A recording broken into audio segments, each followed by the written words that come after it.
Mahbooba Mitra.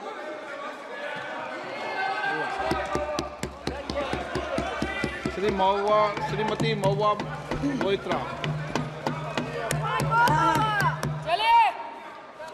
Thank you.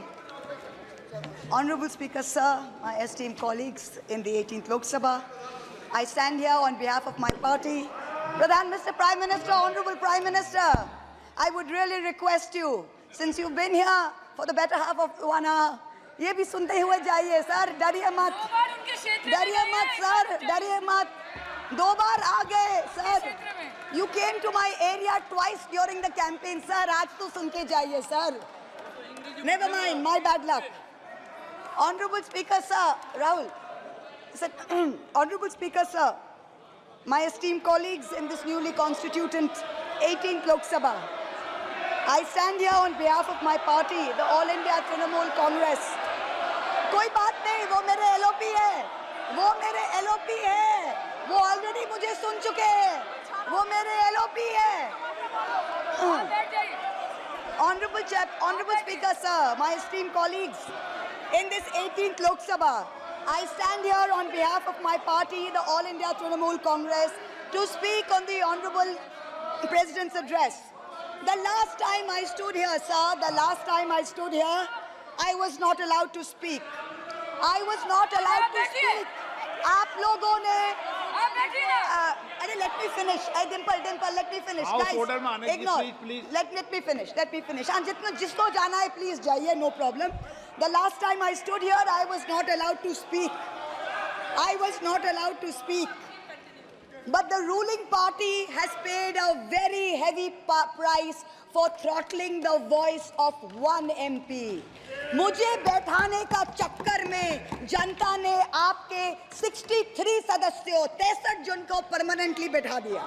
You have gone down from 303 to 240. In my maiden speech in the Lok Sabha in June 2019, I spoke on the 7 signs of fascism that were taking over this country. 5 years to the date, on June 27, 2024, this House saw the unprecedented scene of the marshals welcoming the President of India, the Honorable President, with a Sengol in their hand. The Sengol is a symbol of the supreme authority of a monarch. It has no place in the temple of a constitutional democracy. But, Honorable Speaker, sir, it is understandable why this happened, because the BJP has still not understood that their 303 brute majority, their Rajtantra, has been reduced to a 240-seat minority by the Loktantra. They are still living in the world of the Sengol. This sudden changed reality, this new reality, is yet to sink in for the treasury benches, and especially for the speechwriters of the Honorable President's address. The speech that the Honorable President read out, she said, the people of India have elected a stable government with a clear majority. Please do not embarrass the office of the President by using poorly edited cut and paste versions of old speeches. This is not a stable government. It depends on multiple allies with a history of U-turns. It has not got a simple majority. The BJP is 32 short of 272.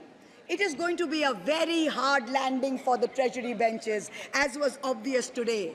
This time, there are 234 warriors this time, firmly united, and we have walked through fire to walk through these doors, so you will not be able to shut us up this time the way you did last time.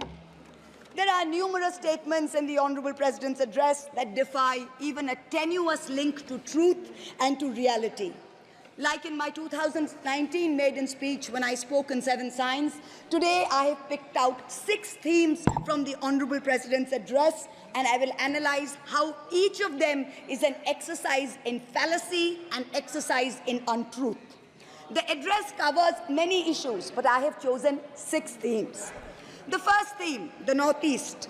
The Honorable President's address says that the government has increased allocation for the Northeast by 4 times, has worked for increased and lasting peace in the area. Now, I have one question. Why is the word Manipur nowhere in the speech? Why do we refer to the generic Northeast? During the Lok Sabha campaign, the BJP, the ruling party, the Honorable Prime Minister mentioned many words beginning with the letter M. Musalman, Mullah, Madrasa, Mughal, Mutton, Machli, Mujra, Mangal Sutra, but not once did they mention Manipur. We don't need to act east. The government says we want to act east. We don't need you to act east. Look east, walk east, and most important, embrace east.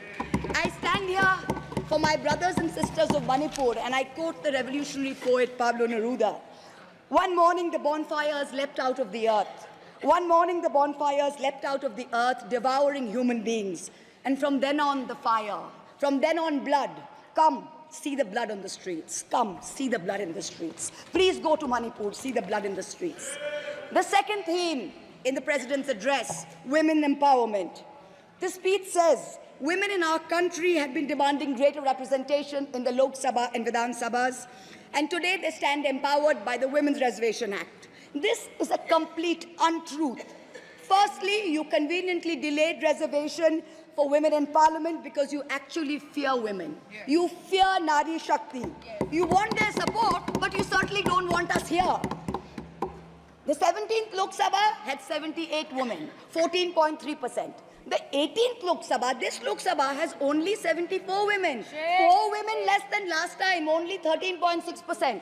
The ruling party, the BJP, had called a special session to bring in the Women's Reservation Bill. They have got a shameful 30 women MPs out of 240, only 12.5%. It is only Mamata Banerjee's Trinamool Congress that in 2019 had 37%, and even this time has got 38%. The President's address talks of a comprehensive campaign by the government to enrich and make 3 crore women Lakhpati Didis.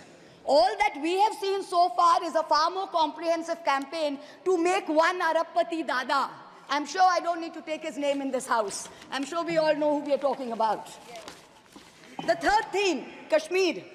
The address mentions that after decades of shutdowns and strikes, the Kashmir Valley has voted in an atmosphere of stability and security. But if abrogating Section 370 was such a good idea, why did the ruling party, the BJP, not even dare to put up candidates in the 3 valley seats of Anantnag, Baramulla and Srinagar? If 370 was such a big deal and you were going to campaign on the basis of 370, you did not even dare to fight the seats.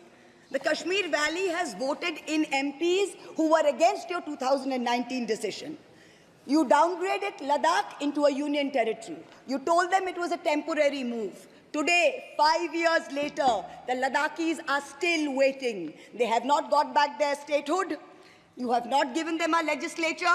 You have not included them in the 6th schedule. You have not given their demand of 2 separate seats of Leh and Kargil.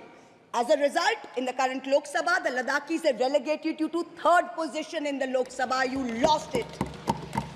The 4th theme in the Honorable President's address, the Election Commission of India. The speech expresses gratitude to the ECI for conducting the largest election in the world. With all humility, with no intent to denigrate the office of what used to be the august constitutional body of this land, let us as members of this opposition put on record that we won in spite of the EC, not because of it. The commissioners chosen by a government-dominated panel in willful disobedience of the Supreme Court turned a deaf ear to the most egregious violations of the Model Code of Conduct by the ruling party, by the Honorable Prime Minister with his hate-filled speeches and his divisive religion-based rhetoric. This country has been ashamed and disgusted by the language used against minorities during this campaign. This election will go down in history where an eager and compliant election commission turned a blind eye and a deaf ear against the excesses of the ruling party when the MCC was in effect. Opposition leaders were arrested, Party accounts were frozen. ED and CBI even came into our election offices with impunity. Ultimately, the voters took charge and they said, "Bahut ho gaya. Enough is enough." The fifth theme, and here I have to commend the speechwriter's very dark, almost macabre sense of humor. The Indian Railways, aviation and infrastructure.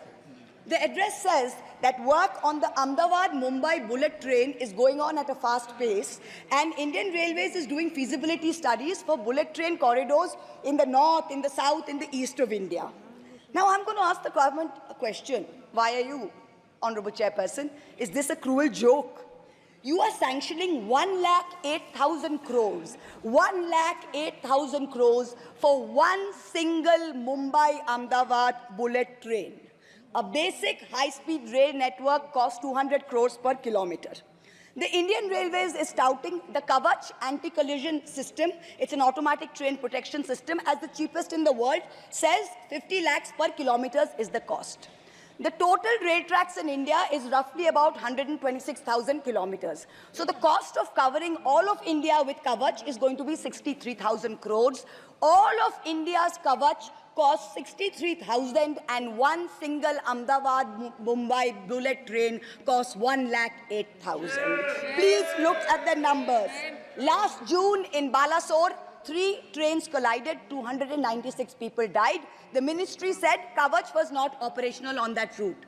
Last week, Kanchenjunga Express collided with a goods train in New Jalpaiguri. 10 people died. Again, the ministry said Kavach is not operational on the route. The Economic Times had a survey which said at the current level of funding, it will take 50 years for all of India to be covered under Kavach. And you're telling us about bullet trains. And please don't start shouting about what it was during Nehru's time. We don't know and we don't care. False equivalences cannot take the place of real body bags. The address mentions about how India is apparently the third largest domestic aviation hub of the world. In truth, India's airports have become domestic hazard hubs. First in Jabalpur, then in Delhi, then in Rajkot. Newly constructed airports have canopies falling down, killing people. The newly constructed Rampath in Ayodhya has had 3 cave-ins in the last week. The Pragati Maidan tunnel is flooded. The Atal Setu has developed cracks. The Ram temple's roof is leaking. This is exactly what happens when infrastructure is poorly planned and rushed in order for photo opportunities by the Supreme Leader. The sixth theme, competitive cooperative federalism. Honorable Chairperson, sir, the last decade saw the most brutal government-sponsored throttling of cooperative federalism that this country has ever seen. I speak for my own state of West Bengal. The centre has withheld 7,000 crores in Manrega funds. 17 lakh households have been deprived for work already done. It has held back 8,200 crores under the rural housing scheme, over 11 lakh houses sanctioned but not paid. Another 1,000 crores has been held back in pension and PMGSY. A total of 16,000 crores. When we went to meet the Rural Development Minister, we were dragged out by the Delhi police and bundled into prison vans. Last week, as a delegation, we went to meet with Atishi of the AAP, who was on hunger strike. Look at what is happening in the AAP government in Delhi today. The Aam Aadmi is in power in Delhi. There was a 1994 water sharing agreement which mandated Haryana to release 613 million gallons of water per day to Delhi. Haryana is run by the BJP government, and they have reneged on this agreement. They are releasing 100 million gallons less per day, as a result of which 28 lakh people in Delhi are having to go without water per day. This government's competitive cooperative federalism seems to be an exercise in how to compete on how to choke opposition-run states. भैया हमको बैठाना आप पे बहुत भारी पड़ा, हमको मत बिठाइए, बहुत भारी पड़ा आप पे, बहुत भारी पड़ा. The government spent the past 5 years. Honorable member, kindly you address to the chair. The government spent the first 5 years in almost perfecting an elected autocracy. And by the end of 2023, this government had reached the pinnacle of their arrogance.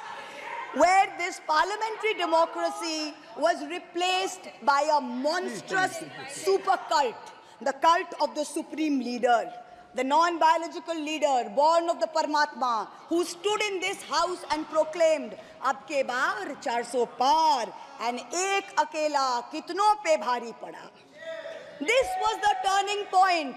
This was the turning point when the destiny of the ruling party changed. Whether in Greek mythology, whether in Indian mythology, if you act with arrogance towards the gods, you will be punished. We have 33,000 gods in India.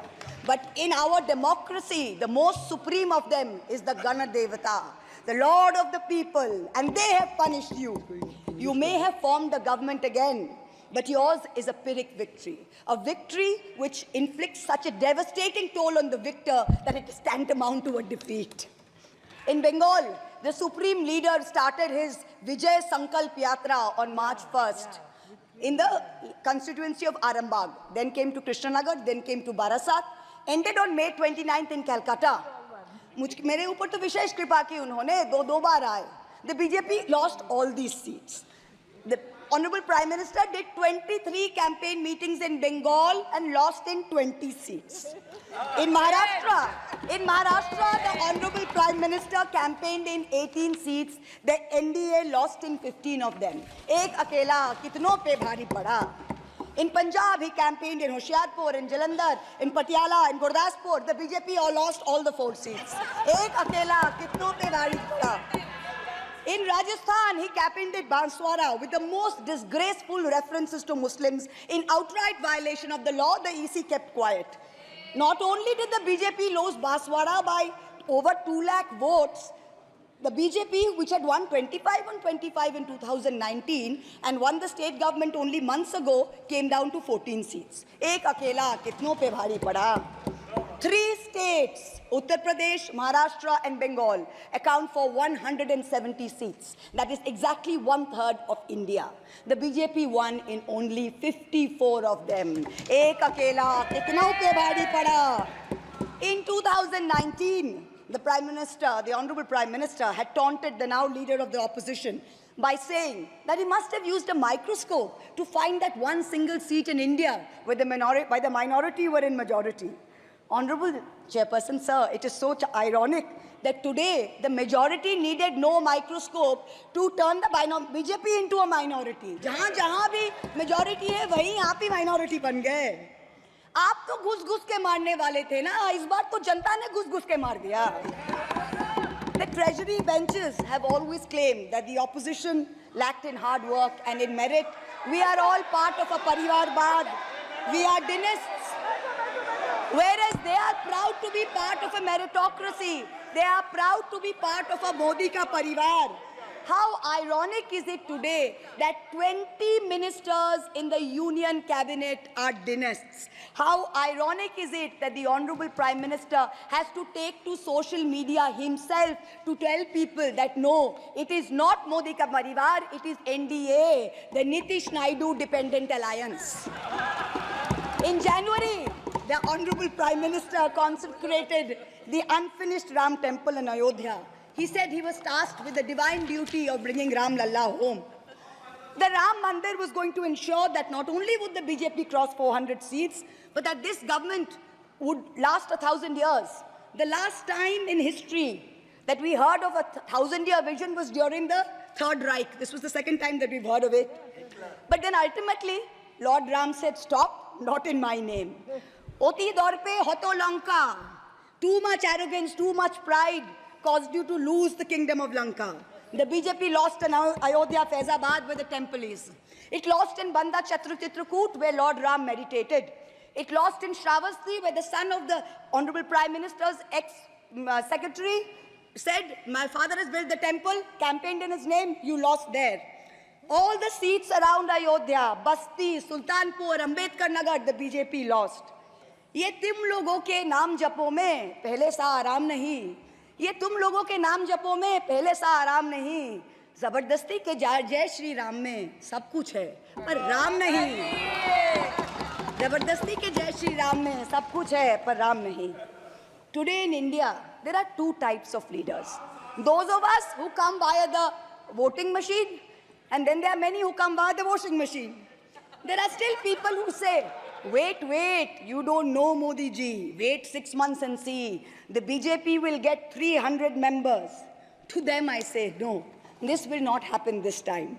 Because every potential turncoat will have to choose between temporary greed or fear and between permanently becoming politically irrelevant. So you can offer you can accept a temporary offer of a ministry, you can accept a temporary settlement of an existing trumped-up CBI or ED case, and you can switch parties. But when you go back to the electorate will punish you. Most turncoats have been punished by the electorate. Also this time, India has very large, solid block components. The Congress has 100 seats. SP has 37 seats. Trinamool has 29 seats. DMK has 22 seats. NCP and UPTA have 17 seats. So this is not a ragtag bunch of members that you can lure away. This is a solid block. So yes, it's a question of time. But the question is not whether they will get 300. The question is when people will join us and we will cross 272. The ruling party's politics have always been along the lines of religious hate and ethnic divisiveness. But even at the height of their power, when they got 303 seats, 1 out of 2 Hindus had not voted for the BJP. This time, even in their core Hindi heartland, their core voters have deserted them. The Muslims in India, over 250 of them, called infiltrators, called terrorists in the land of their birth, waited silently, patiently, and bided their time. And in one voice during this election, in every state, they stood up and they told the government, and I quote the poet Puneet Sharma, "Hindustan se mera seedha rishta hai. Tum kaun ho be? Tum kaun ho be? Kyun batlau tumko kitna gehra hai?" The Dalits, whom the BJP paid lip service to for so many years, realized that even the talk of 400 seats meant that Baba Sahib Ambedkar's constitution was in danger, and they deserted the party. The Marathas, whom the BJP coalition had tried so desperately to woo, realized that their promises were worth nothing. The BJP and its allies lost 7 out of 8 seats in Marathwad. The Jats, the careers of their youth at risk with this ill-conceived Agniveer scheme, their farming livelihoods threatened, their female wrestlers manhandled. They vented their ire at the ballot box. Ultimately, it was the BJP's policies of exclusion, not inclusion. You wanted to exclude everybody, and that was your undoing. You didn't need Muslims. You trampled on Dalits. You ignored farmers. You ignored Jats. You marginalized Kashmiris. Well, they consolidated their voice during this election pan-India, and today they don't need you. That's the message they've given you during this election. ये देश ही अपना हासिल है, जहां राम प्रसाद भी बिस्मिल है. मिट्टी को कैसे बांटोगे? सबका ही खून तो शामिल है. That's what they said. You can't divide us. You can't do it anymore. This new India, this new frame of reference is going to be very hard for a lot of interest groups. Perhaps the first casualty is the legacy media. The Godi media was its own worst victim. The brown-nosing TV anchors and online trolls lied, spread fake information, amplified the government's propaganda. So-called psephologists who actually had printing contracts from the government of India were on TV 24/7 acting like the election was a done deal. There was no need for voting. The BJP had already won. Media moguls organized conclaves where they prostrated themselves before the Vishwa Guru. Anchors used staged interviews and set up scripts. In short, the media had lost all credibility. So when you asked the people during surveys which way they voted, they didn't trust you and they didn't tell you the truth, which is why you got it wrong. Ram Kamal Jha, the editor of the Indian Express, remarked that some media owners were so comfortable on their knees that it hurts to stand up. To them we say, please stay where you are. There is a new generation of journalists in India today with spine, with integrity, and with courage. A media you have done your best to silence with fake cases and attempts and censorship, but they have survived and they will thrive in the digital space. I will also touch upon another pillar in our democracy, the judiciary. 2 days ago, the Honorable Chief Justice of India, while on a visit to Calcutta, remarked that judges were not deities. They are here to dispense justice with compassion. Just as one can't be partly pregnant, you either are or you're not, justice and democracy too must be absolute. They cannot partly be in effect. The retirement age for High Court justices is 62, and the retirement age for Supreme Court judges is 65. Now, this has unfortunately contributed to High Court judges kowtowing to the Supreme Court Collegium and to the government for a last-minute elevation to be able to serve for 3 more years and then qualify for further sinecures, such as the head of the Lokpal, the head of the National Human Rights Commission, chairman of various tribunals. It has come to such a state that opposition leaders framed in politically motivated cases are denied and bail and denied justice simply because judges are even scared to touch their case for fear of offending the government. Today I say, the poorest people in India who have perhaps the most to lose from offending the government in power, they have shown spine and risen to the occasion. Your lords and ladyships, heed thy inner voice, have a spine, rise to the occasion. 7 months ago, on the 8th of December, this house was transformed into a Kuru Sabha, presided over by a blind Dhritarashtra, where Dushrasan Darbaris made every attempt to disrobe Draupadi. The Ethics Committee that voted to recommend my expulsion on the 9th of November, they voted 6-4, had 10 members and 1 chairperson. Of the 5 Lok Sabha members from the BJP, 4 have not returned to the House. The chairperson, a BJP member, has also not returned. The Congress turncoat from Punjab who voted against has also not returned. The BJP lady MP from Maharashtra who started the debate in the House on behalf of the BJP has also lost. Much like Lord Krishna protected Draupadi, the people of Krishnanagar have protected me. In the last year, a lot of people look at me and say, oh, Mahua, you must have lost a lot. You lost your membership, you lost your house. And by the way, I also lost my uterus due to a surgery. But you know what I gained? I gained what Rahulji said, the freedom from fear. I do not fear you. I will see the end of you. We will see the end of you. Your ED, your CBI, your income tax, your trolls, your media, your bought-out judges, nobody can scare us. The people of India are patient. They will wait patiently for this government to fall. And I hope that whoever writes the next speech for the Honorable President of India will give her the respect and the honor due by not filling it with falsity. This government has dishonored the office of the President by giving her a script that is full of lies. We wait, and the people of India wait, for the restoration of her honor and for the honor of her august office. It is in this hope that I bow my head to the holiest of our books in its 75th year of adoption. Hail the Constitution, Joy Sangvidhan. Thank you. Subscribe to One India channel and never miss an update.